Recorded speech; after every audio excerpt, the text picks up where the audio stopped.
તો અન્ય મહત્વના સમાચાર મહારાષ્ટ્રથી સામે આવી રહ્યા છે, જ્યાં સંતોષ દેશમુખના હત્યારાઓની ધરપકડ કરવાની માંગ છે। જ્યાં મસજોગના ગ્રામજનો ધરપકડ મામલે આક્રમક બન્યા, જલસમાધિ ચળવળ શરૂ કરવામાં આવી।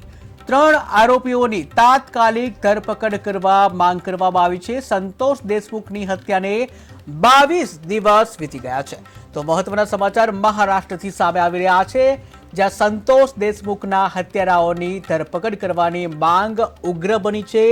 મસજોગના ગ્રામજનો ઉગ્ર બન્યા છે। મસજોગના ગ્રામજનો ધરપકડ મામલે વધુ આક્રમક બન્યા છે। જળ સમાધિ ચળવળ શરૂ કરવામાં આવી છે। જળ સમાધિ ચળવળ શરૂ કરવામાં આવી છે। 3 આરોપીઓની તાત્કાલિક ધરપકડ કરવામાં આવે તેવી માંગ કરવામાં આવી છે। જ્યાં સંતોષ દેશમુખની હત્યા થયાના 22 દિવસ વીતી ગયા છે, ત્યારે મસજોગના ગ્રામજનો વધુ આક્રમક બન્યા છે। મહારાષ્ટ્રના મસજોગના ગ્રામજનોએ જળ સમાધિ ચળવળ શરૂ કરી છે। ટીવી સ્ક્રીનના દ્રશ્ય તમે જોઈ રહ્યા છો। મસજોગના ગ્રામજનો જળ સમાધિ લેતા હોય તે રીતના દ્રશ્યો જોવા મળી રહ્યા છે। સંતોષ દેશમુખનો ફોટો સાથે રાખી જળ સમાધિ લઈ રહ્યા છે, જ્યાં 3 આરોપીઓની તાત્કાલિક ધરપકડ કરવામાં આવે તેવી ગ્રામજનોએ માંગ કરી છે। ઉલ્લેખનીય છે કે સંતોષ દેશમુખની હત્યાને આજે 22 દિવસ વીતી ગયા છે, હજુ સુધી હત્યારા છે સામે નથી આવ્યા। ત્યારે મહત્વના સમાચાર મહારાષ્ટ્રથી સામે આવી રહ્યા છે।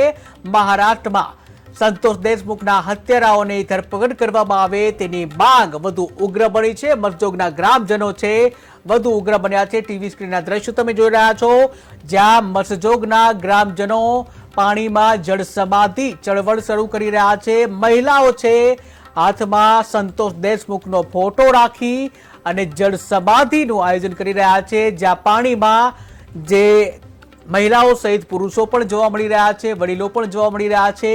તમામની માંગ છે સંતોષ દેશમુખના હત્યારાને ધરપકડ કરવામાં આવે, કડકમાં કડક સજા કરવામાં આવે। ત્યારે 3 આરોપીઓની તાત્કાલિક ધરપકડ કરવામાં આવે તેવી ગ્રામજનોએ માંગ કરી છે, જ્યાં ગ્રામજનોએ જળ સમાધિ ચળવળ શરૂ કરી છે। સંતોષ દેશમુખના હત્યા થયાને 22 દિવસ વીતી ગયા છે, હજુ સુધી આરોપીઓ પકડમાં આવ્યા નથી, જેને લઈને મસજોગના ગ્રામજનો વધુ ઉગ્ર બન્યા છે।